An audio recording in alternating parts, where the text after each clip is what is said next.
అందరికీ నమస్కారం. గత 5 ఏళ్ళు వైసీపీ ప్రభుత్వంలో పాలేరు పనిచేసినటువంటి కొంతమంది మాదిగ నేతలు, జగన్మోహన్ రెడ్డి చెంచాలుగా పనిచేసినటువంటి కొంతమంది మాదిగ నేతలు ఈరోజు కృష్ణమాదిగ మీద ఉద్దేశపూర్వకంగా కొన్ని వ్యాఖ్యలు చేస్తూ వ్యతిరేకించే ప్రయత్నంలో భాగంగా అనేక కుట్రలు చేస్తూ ఉన్నారు. సో ఆ పాలేరులకి ఎవరికైతే జగన్మోహన్ రెడ్డి గారి యొక్క చెంచాలుగా మారి జాతిని వైసీపీ ప్రభుత్వానికి తాకట్టు పెట్టడం కోసం ప్రయత్నం చేసినటువంటి కొంతమంది చెంచాగిరి నాయకులకి కొన్ని విషయాలు ఈరోజు చెప్పదలిచాను.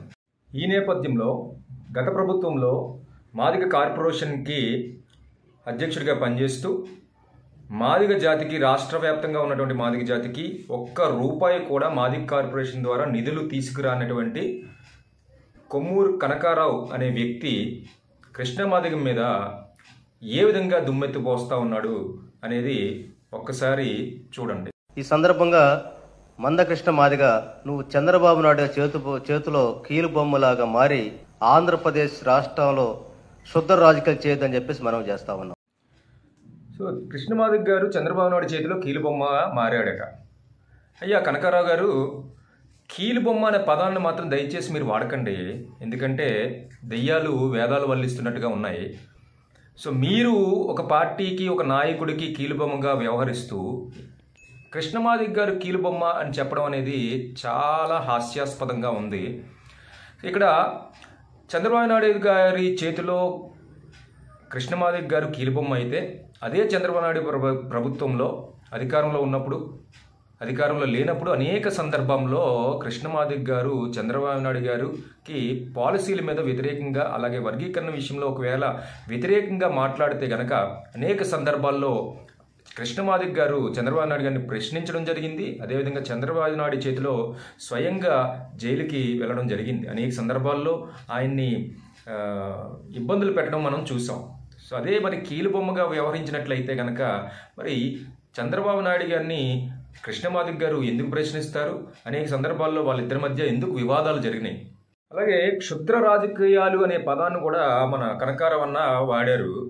అన్నా, రాజకీయాలు, క్షుద్ర రాజకీయాలు ఇలాంటి పెద్ద పెద్ద మాటలు మాట్లాడొద్దన్నా, ఎందుకంటే కృష్ణమాదిగ ఏ రాజకీయ పార్టీలోని పదవుల్లో లేడు. ఆయనకు సొంతంగా ఎంఎస్పీ పార్టీ అనే ఒక పార్టీ ఉంది, మహాజన సోషలిస్ట్ పార్టీ అనే పార్టీ ఉంది. సో అలాగే ఆయన కూటమి ప్రభుత్వానికి సంఘీభావం తెలియజేశాడు. ఎందుకంటే కూటమి ప్రభుత్వం అనేది ఎస్సీ వర్గీకరణకి అనుకూలంగా వ్యవహరిస్తూ ఉన్నది కాబట్టి ఆయనకు సంఘీభావం తెలియజేశాడు. నువ్వు ఒక రాజకీయ పార్టీలో ఉన్నావు, అంతే తప్ప నువ్వు రాజకీయాలు చేస్తున్నావు. సో నువ్వు నీ నాయకుడిని కాపాడుకోవడం కోసం, అలాగే నీ ప్రత్యర్థుల మీద నువ్వు పోరాటం చేయడం కోసం, చంద్రబాబు నాయుడిని ఎదుర్కోవడం కోసం నువ్వు రాజకీయ వేదికల మీద నీ వెనకాతల రాజకీయ అంబలంలో పెట్టుకొని, సో నీ నాయకుడి యొక్క బొమ్మ పెట్టుకొని నువ్వు రాజకీయాలు చేస్తున్నావు తప్ప కృష్ణమాదిగ ఈనాడు కూడా ఒక రాజకీయ అంబలం కానీ లేకపోతే రాజకీయ నాయకుడి యొక్క ఫోటో పెట్టుకొని ఎక్కడా కూడా సభల్లోని, మీటింగుల్లోని ఆ రాజకీయాలు చేసినటువంటి సందర్భం ఎక్కడా లేదు. అలాగే నిజంగా కృష్ణమాదిగ గారికి రాజకీయమే చేయాలనుకుంటే కనుక అనేక జాతీయ పార్టీలో కానీ లేకపోతే రాష్ట్ర స్థాయి పార్టీలో కానీ ఎంతోమంది నాయకులు ఆయనకి పదవుల్ని ఇవ్వడానికి ఏమాత్రం వెనకాడరు. కేంద్ర మంత్రి అవ్వచ్చు, లేకపోతే రాష్ట్ర స్థాయిలో ఉన్నటువంటి ఎమ్మెల్యేలు కానీ, అలాగే ఎంపీలు కానీ ఆయన చాలా తేలిగ్గా అవకాశాలు జాతిని ఉపయోగించి వాడుకోగలడు, రాజకీయ నాయకుడు అవ్వగలడు. కానీ నీలాగా అవకాశం దొరికింది కదా అని చెప్పి ఏదో ఒక రాజకీయ పార్టీలోకి వెళ్ళిపోయి తన పదవి తీసుకొని జాతిని తాకట్టు పెట్టే ప్రయత్నం అయితే కృష్ణమాదిగ చెయ్యలేదు. అసలు నీ జీవితం అంతా కూడా చంద్రబాబు నాయుడికి రాజకీయంగా ఏ విధంగా ఉపయోగపడాలనేటువంటి ఆలోచన తప్ప మాదిగల యొక్క సంక్షేమాన్ని ఏ రోజు కూడా నువ్వు పట్టించుకునే దాఖలాలు లేవు. అలాగే మాదిగల సంక్షేమం గురించి కృష్ణమాదిగ పట్టించుకున్న దాఖలాలు లేవు అనే వ్యాఖ్య నువ్వు చేసావు.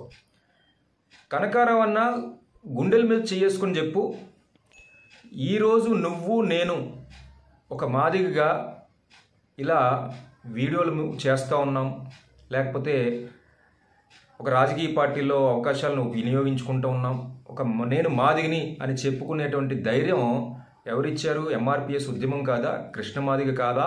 గుండెల మీద చేసుకొని చెప్పు. మరి ఆయన మాదిగల సంక్షేమం గురించి ఆలోచించలేదంటావేంటి? మరి ఆనాడు వర్గీకరణ జరిగినప్పుడు దాదాపు 25,000 ఉద్యోగాలు మాదిగలకు అందాయి కదా. మరి ఆర్థిక పరిపక్వత అనేది మాదిగ జాతికి ఆనాడు జరిగింది కదా. ఈయన ఒక 40 ఏళ్ల క్రితం మన బ్రతుకులు ఎలా ఉన్నాయి, ఈరోజు ఎలా ఉన్నాయి, ఆర్థికంగా సామాజికంగా చైతన్యం మనం ఈరోజు అనుభవిస్తూ ఉన్నామంటే 30 ఏళ్ల పాటు ఎంఆర్పిఎస్ చేసినటువంటి ఉద్యమము, కృష్ణమాదిగ అధ్యక్షతన మనందరం కలిసి చేసినటువంటి ఉద్యమం యొక్క ప్రతిఫలమే ఈరోజు మనం ఈ అనుభవిస్తున్నటువంటి ఎంతో కొంత ఈ ఆర్థిక స్వాతంత్రము లేదంటే సామాజిక స్వాతంత్రం. మరి కృష్ణన్న జాతి కోసం పట్టించుకోలేదని వ్యాఖ్యలు చేస్తావేంటన్నా?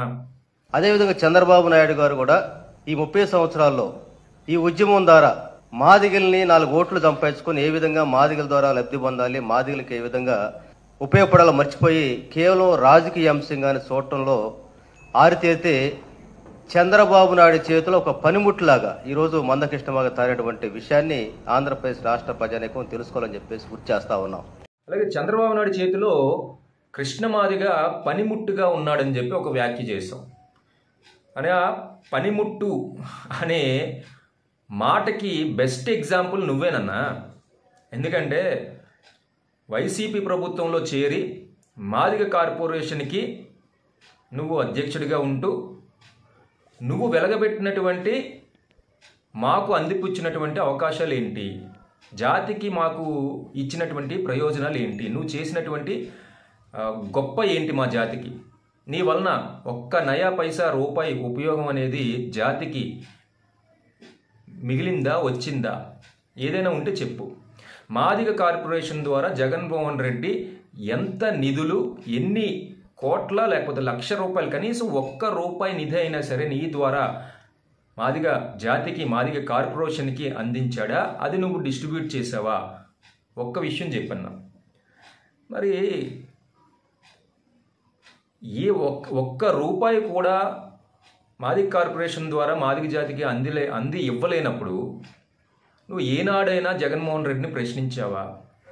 ఏ రోజైనా సరే వైసీపీ గవర్నమెంట్ని గురించి ఈ మాదిగ కార్పొరేషన్ చేసినటువంటి వెలగబెట్టినటువంటి వ్యవహారం గురించి నువ్వు మాట్లాడావా? మరి నువ్వు జగన్మోహన్ రెడ్డికి, వైసీపీ ప్రభుత్వానికి పనిముట్టుగా ఉన్నావా? లేకపోతే మరి చంద్రబాబు నాయుడిని ప్రశ్నించి కురుక్షేత్ర మహాసభ సమయంలో జైలుకి వెళ్ళినటువంటి కృష్ణమాదిగ పనిమట్టుగా ఉన్నాడా? సమాధానం చెప్పు కనకారావు అన్న. 1997లో రిజర్వేషన్ వర్గీకరణ అనేటువంటి చట్టానికి నువ్వు చేస్తే ఆ రోజు ఏదైతే కేంద్ర ప్రభుత్వంలో ఈ అంశం ఉంది, కేంద్రంలో జరగాలన్నటువంటి చెబితే ఆ రోజు నీకు కేంద్రంలో సంపూర్ణమైనటువంటి మెజార్టీ ఉంది. అంతేకాకుండా ఎన్డీఏలో చక్రం తిప్పని చెప్పేసి ప్రగల్భాలు పలికావు. ఆ రోజు నువ్వు ఏ జేబులో జరుగుతుందని చెప్పి చెప్పడం జరిగింది ఆ రోజు. కానీ కేంద్రంలో చట్టాలు చేయాల్సినటువంటి పరిస్థితులు నువ్వు అక్కడ చట్టం చేయకుండా కేవలం నీ పరిధి కానీ నీకు చేతులైనటువంటి అంశాన్ని తెచ్చి ఈ 30 సంవత్సరాలుగా రాజకీయంగా మాదిగల్ని వాడుకుంటూ మోసం చేయటం తప్ప నువ్వు మందకృష్ణ మాదిగ మేలుంటో చెప్పి సందర్భంగా తెలియజేస్తా ఉన్నా. కేంద్రంలో చట్టం చెయ్యాలి. ఆనాడు ఎన్డీఏ ప్రభుత్వంలో కృష్ణన్న ఉన్నారు, చంద్రబాబు నాయుడు కలిసి ఉన్నారు, మరి కేంద్రంలో చట్టం చేయాలి కదా అని చెప్పి నువ్వు ప్రశ్నించావు.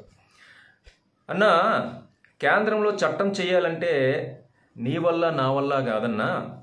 అక్కడ 2/3 మెజారిటీ అనేది ప్రజాప్రతినిధులు చేయాల్సినటువంటి విషయం. కానీ ఈనాడు చట్టసభల్లో ఉన్నటువంటి ప్రజాప్రతినిధులు కూడా ఎస్సీ వర్గీకరణకి వ్యతిరేకంగా ఉన్నారు కదన్నా. ఎవరు కూడా ఆ దళిత ధనికులు ఎవరైతే ఉన్నారో వారందరూ కూడా కులానికి అతీతంగా చాలా వరకు కూడా వర్గీకరణని వ్యతిరేకిస్తున్నారు. ఎందుకంటే ఆ ఫలాలు 59 కులాల్లో ఉన్నటువంటి అట్టడుగు వర్గాలకు వెళ్తాయి అని చెప్పి వీళ్ళ అవకాశాలకు ఎక్కడైతే గండి పడుతుందని భ్రమలో కులానికి అతీతంగా, రాజకీయ పార్టీలకు అతీతంగా ప్రతి ఒక్కరూ కూడా ప్రజాప్రతినిధులు అందరూ కూడా వర్గీకరణకు వ్యతిరేకంగా మోడీ గారిని కలిసినటువంటి సందర్భం మనం చూసాం కదా. మరి ప్రజాప్రతినిధులు చట్టసభల్లో చట్టం ఏ విధంగా తీసుకొస్తారు? మరి ఆ అవకాశం లేనప్పుడు సుప్రీంకోర్టు ద్వారా రాష్ట్రాలు చేసుకోవచ్చనే తీర్మానాన్ని కృష్ణమాదిగ గారు మనకి ఆయన యొక్క ఉద్యమం ద్వారా మనకు ఆ ప్రతిఫలం అనేది అందింది. అది అంటే నువ్వు చేసే వ్యాఖ్యలు ఎలా ఉంటాయంటే పాపం ఈ మాదిగ ప్రజానికానికి విద్యావంతులకి లేకపోతే ఎవరికి కూడా విషయాలు ఏమీ తెలియవు. మనం ఏం చెప్తే అదే వాస్తవం అయిపోద్ది, అదే నిజమైపోతుంది. ఏదో మసిపూసి మారేడికాయ చేసేసి మనం ఏదో ఒక మాట చెప్పేసి గుడ్డ కాల్చేసి కృష్ణమాదిగ గారి ముఖం మీద పడేస్తే మనం చక్కగా రాజకీయాలు చేసుకోవచ్చు, మనం పదవులు అనుభవించవచ్చు అనే ఈ రకమైనటువంటి ధోరణి కనకారావన్న దయచేసి మార్చుకోవన్నా. మరి ఈరోజు ఇటీవల సుప్రీంకోర్టు ఏదైతే హర్యానా విషయం మీద హర్యానా ప్రభుత్వం సుప్రీంకోర్టుకు వచ్చినటువంటి దాని మీద తీర్పిచ్చిందో దానిని ఉదాహరించుకొని మరి ఈరోజు రాష్ట్రాలు ముందుకెళ్సిన టైంలో ఈరోజు దాన్ని కూడా నువ్వు రాజకీయం చేస్తూ రిజర్వేషన్ల వర్గీకరణని నేను జిల్లాల స్థాయిలో చేస్తానని చెప్పేసి మరో డైవర్షన్ పాలిటిక్స్ చేసుకుంటూ వెళ్తా ఉన్నావు. ఓకే, జిల్లాల స్థాయిలో వర్గీకరణ చేయడానికి ఈరోజు సాధ్యపడే పరిస్థితులు ఉన్నాయి. అంటే జిల్లా స్థాయిలో ఏ ఉద్యోగాలు వస్తూ ఉంటాయి? గ్రూప్ 4 అదేవిధంగా చిన్న చిన్న ఉద్యోగాలు వస్తూ ఉంటాయి. అంటే దాంట్లో నువ్వు వర్గీకరణ చేస్తావా? మరి అదేవిధంగా అయితే జోనల్ స్థాయిలో జరిగే ఉద్యోగాలు కావచ్చు, అదేవిధంగా రాష్ట్ర స్థాయిలో జరిగే ఉద్యోగాల విషయాల్లో మరి నీ వైఖరి అంతపడికి అర్థం కాదు. అలాగే చంద్రబాబు నాయుడు జిల్లాల వారీగా వర్గీకరణ చేస్తానంటున్నాడు. జిల్లాల స్థాయిలో మాత్రమే రిక్రూట్మెంట్ ద్వారా ఈ వర్గీకరణ ద్వారా ఉద్యోగాలు ఇస్తానంటున్నాడు. జోనల్ స్థాయిలో ఉన్నటువంటి ఉద్యోగాలు కానీ సెంట్రల్ స్థాయిలో ఉన్నటువంటి ఉద్యోగాలు, రాష్ట్ర స్థాయిలో ఉన్నటువంటి ఉద్యోగాల గురించి చంద్రబాబు నాయుడు మాట్లాడలేదు అనేటటువంటి ఒక అబద్ధకరమైనటువంటి ప్రచారాన్ని నువ్వు ఈరోజు ఎత్తుకున్నావు కనకారావన్న. అంటే మనం ఏది మాట్లాడితే అదే విజ్ఞానం. నోరు భగవంతుడు ఇచ్చాడు కదా అని చెప్పి, నాలుగు ఇచ్చాడు కదా అని చెప్పి ఇష్టం వచ్చినట్లుగా తిమ్మిని బమ్మిని తిమ్మిని చేసేసి ఏదో ఒక విధంగా రాజకీయం అనుకునే విధానాలు ఏవైతే ఉన్నాయో అవి అందరూ చూస్తున్నారన్నా. నాలాంటి చదువుకున్నటువంటి వాళ్ళు విజ్ఞానవంతులు విద్యావంతులు చాలామంది ఉన్నారు. నువ్వు చేస్తుంది తప్ప ఒప్ప, నువ్వు మాట్లాడుతుంది నిజమా అబద్ధమా అని చెప్పడానికి చాలామంది రెడీగా సిద్ధంగా ఉన్నారు. సో నువ్వు మాట్లాడుతున్నట్టుగా చంద్రబాబు నాయుడు జిల్లాల వారీగా వర్గీకరణ చేస్తానన్నాడు అంటే అర్థం ఏంటంటే జిల్లాల వారీగా జనాభా ప్రాతిపదికన మాదిగలు అలాగే మిగిలిన ఉపకులాలు ఎంతమంది ఉన్నారో జిల్లాల వారీగా వాళ్ళ జనాభా ప్రాతిపదికన వారికి వర్గీకరణ చేసి ఆ రిజర్వేషన్ ఫలాలు అందిస్తాను అని చెప్పి చంద్రబాబు నాయుడు చెప్పారు తప్ప నువ్వు అంటున్నట్టుగా వాళ్ళకి జోనల్ స్థాయిలో ఉన్నటువంటి ఉద్యోగాలు లేకపోతే రాష్ట్ర స్థాయిలో ఉన్నటువంటి ఉద్యోగాలు లేకపోతే కేంద్ర పరిధిలో ఉన్నటువంటి ఉద్యోగాలు వాళ్ళకి ఇవ్వకుండా ఆపుతామనే ఉద్దేశం అయితే వాళ్ళు చెప్పలేదు. నువ్వు వక్రీకరిస్తున్నట్టుగా నీ రాజకీయం కోసం, నీ స్వలాభం కోసం, నీ నాయకుడి మోచేతి నీళ్లు తాగడం కోసం నువ్వు చేస్తున్నటువంటి ఈ వక్రీకరణ ఏదైతే ఉందో అది జనానికి చెప్పడానికి మాలాంటి విద్యావంతులు చాలామంది ఉన్నాం. అర్థమవుతుందా? సో ఇక్కడ జిల్లాల వారీగా వర్గీకరణ అంటే ఏంటంటే ఏ జిల్లాలో ఎంతమంది మాదిగలు ఉన్నారు, వారి యొక్క జనాభా ప్రాతిపదిక మేరుగా వర్గీకరణ చేసే ఉద్దేశం అనేది కూటమి ప్రభుత్వం ఆలోచన ఉంది అని చెప్పిందే తప్ప జిల్లాల వారీగా వర్గీకరణ చేసి వాళ్ళకి రాష్ట్ర స్థాయి, జోనల్ స్థాయి లేకపోతే కేంద్ర స్థాయి ఉద్యోగాలు ఇవ్వము అని చెప్పి ఎక్కడా కూడా మాటలు చెప్పలేదు. సో నీ వక్రీకరణకు బలయ్యేటువంటి నీ చెంచాగిరి, నీ వైసీపీ ప్రభుత్వానికి సంబంధించినటువంటి ఫాలోవర్స్ ఎవరైతే ఉన్నారేమో తప్ప మాలాంటి వాళ్ళమైతే కాదు. ఒకవేళ జగన్మోహన్ రెడ్డి గారు లేకపోతే మిగిలినటువంటి ఎవరైనా కాంగ్రెస్ ప్రభుత్వమో లేకపోతే మిగిలిన వాళ్ళు ఎవరైనా సరే వర్గీకరణకు అనుకూలంగా మాట్లాడితే మేము వాళ్ళని సపోర్ట్ చేస్తాం ఖచ్చితంగా. మరి ఏ రోజైనా సరే జగన్మోహన్ రెడ్డి గారు వర్గీకరణకు అనుకూలంగా మాట్లాడినటువంటి సందర్భం ఒక్కటైనా ఉందా? మరి ఏ రోజైనా సరే చట్టసభల్లో వర్గీకరణ గురించి మాట్లాడినటువంటి సందర్భం ఉందా? అనుకూలంగా మాట్లాడినటువంటి సందర్భం ఉందా? అంటే కేవలం రిజర్వేషన్ల యొక్క వర్గీకరణ అంశాన్ని నువ్వు వాడుకునేటువంటి విషయంగా చూస్తున్నావు తప్ప నిజంగా ఆ వర్గాలకు మేలు చేసేటువంటి ఉద్దేశం నీ దగ్గర లేదనేది అర్థమవుతా ఉంది. గడిచినటువంటి 30 సంవత్సరాలుగా ఈ విధంగా ఎస్సీలు మాదిగలు కొట్టుకుంటా ఉంటే ఇద్దరి మధ్య ఈ అగాధ సృష్టించి నీ యొక్క విధానాలు అమలు చేసుకుంటూ వెళ్తున్నావు తప్ప నిజంగా ఈ పేద ప్రజలకు సేవ చేసినటువంటి ఉద్దేశం మీ దగ్గర అర్థమవుతా ఉంది. ఈ రోజు ఎస్సీలు కలహించుకొని విడిపోతా కొట్టుకుంటా ఉంటే ఆ మంటల్లో నువ్వు చలి కాసుకుంటూ కూర్చున్నావు తప్ప నిజంగా ఆ వర్గాలకి మేలు చేసే ఉద్దేశం ఉందా అని చెప్పి సందర్భం మేము అడుగుతా ఉన్నాం. ఈ మధ్య ప్రతి ఒక్కడికి ఇది ఒక ప్యాషన్ అయిపోయింది, ఇంక్లూడింగ్ కనకారావన్నతో సహా.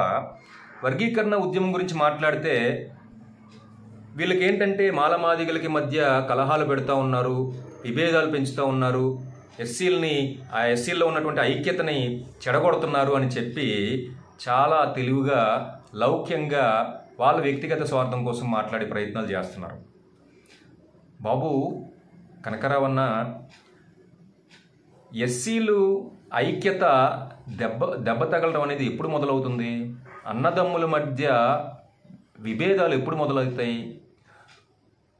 అన్న తన యొక్క తమ్ముని యొక్క సంపాదన లేకపోతే తమ్ముడి యొక్క హక్కుల్ని ఈ అన్న తీసుకున్న రోజున వివాదాలు ఉంటాయి. కానీ ఎవరి వాటా వాళ్ళకి వెళితే వివాదం ఎందుకు వస్తుంది? తమ్ముడు లేదంటే అన్న నా వాటా నాకు ఇవ్వండి అని చెప్తుంటే తన సోదరుడు దాన్ని ఆపుతున్నాడు అంటే అది స్వార్థం అవుతుందా లేకపోతే ఐక్యతని చెడగొట్టడం అవుతుందా? ఎవరి వాటా వాళ్ళకి ఇచ్చి రిజర్వేషన్ సమన్యాయంలో పంపిణీ చేస్తే ఎవరి వాటా వాళ్ళకి వెళ్తుంది, అందరూ బాగుపడతారు. సో దట్ ఐక్యంగా ఉండి మనము పోరాటం చేయొచ్చు. మరి ఆ స్థాయికి తీసుకెళ్లకుండా, న్యాయం జరగకుండా చేస్తున్నటువంటి అడ్డుపడుతున్నటువంటి వాళ్ళు ఎవరు? ఈ దళితుల్లో ఉన్నటువంటి ధనికులు కాదా? వర్గీకరణను వ్యతిరేకిస్తున్నటువంటి వారు కాదా? వాళ్ళు ఐక్యతని చెడగొడుతున్నారు తప్ప కృష్ణమాదిగ చెడగొడుతున్నాడా లేకపోతే ఎస్సీ వర్గీకరణ ఉద్యమం చెడగొడుతుందా ఐక్యతని? సిగ్గుండాలి ఇలాంటి మాటలు మాట్లాడడానికి. అంటే నా వాటా నాకు ఇవ్వండి అని చెప్పి తమ్ముడు తన హక్కుల గురించి మాట్లాడితే నువ్వు కుటుంబంలో ఐక్యతని పాడు చేస్తున్నావు అంటావా తెలివిగా?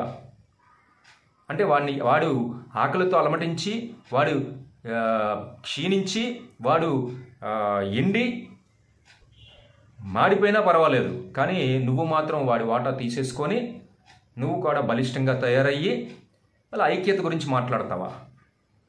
సిగ్గుందా? నువ్వు కూడా కనకారావన్న నువ్వు కూడా వర్గీకరణ వ్యతిరేకుల యొక్క వారి యొక్క ముఠాలో నువ్వు కూడా చేరిపోయావా? చేరిపోయి నీ నాయకుడికి జేజేలు కొడుతూ వారి ప్రయోజనాల కోసం, వారి ప్రయోజనాలే నీ ప్రయోజనాలు అని భావిస్తూ వారి మోచేతి నీళ్ళు తాగుతూ ఏమైనా రాజకీయ ప్రయత్నాలు ఏమైనా చేస్తున్నావా? వద్దన్నా, ఆపేసే, ఇక ఆపే. సో ఎస్సీ వర్గీకరణ ఉద్యమంలో నీ ప్రస్థానం కూడా ఉంది కాబట్టి కొంత గౌరవం ఉంది నీ మీద. దయచేసి ఇలాంటి వ్యాఖ్యలు మానుకో. కృష్ణమాదిగ వారి మీద లేకపోతే వర్గీకరణ ఉద్యమం మీద ఇలాంటి వ్యాఖ్యలు మానుకో. నిజాన్ని నిక్కచ్చిగా మాట్లాడే ప్రయత్నం చెయ్యు. అంతేకాకుండా నిజంగా చంద్రబాబు నాయుడుకి సిద్ధుతుంటే, నిజంగా రిజర్వేషన్ వర్గీకరణ మీద దానికి నిజంగా సామాజిక కట్టుబడి ఉంటే, కనకారావన్న, చంద్రబాబు నాయుడికి మాదిగల పట్ల చిత్తశుద్ధి లేదు అని చెప్పి ఏదో మాటలు చెప్తా ఉన్నావు. చిత్తశుద్ధి అనే మాట అయితే మాట్లాడకన్నా, ఎందుకంటే మాదిగల పట్ల చంద్రబాబు నాయుడికి ఘనమైనటువంటి చిత్తశుద్ధి ఉంది. ఎందుకంటే ఆయన పదవిలో లేనప్పుడే, ఆయన అధికారంలో లేనప్పుడే ఆయన మాదిగలకి వర్గీకరణ చేస్తానని చెప్పి హామీ ఇచ్చారు. గతంలో చేశారు. తర్వాత కూడా వైసీపీ గవర్నమెంట్లో ఉన్నప్పుడే మాదిగల యొక్క పోరాటానికి, వర్గీకరణ పోరాటానికి ఆయన సానుకూలంగా ఉన్నాడు. అలాగే ఆయన వర్గీకరణకి తన ఎజెండాలో కూడా భాగం ఇచ్చాడు. ఆంధ్రప్రదేశ్ రాష్ట్రంలో మాలల యొక్క జనాభా ఎక్కువగా ఉంది అని చెప్పి ఒక రకమైనటువంటి వాదన ఉంది.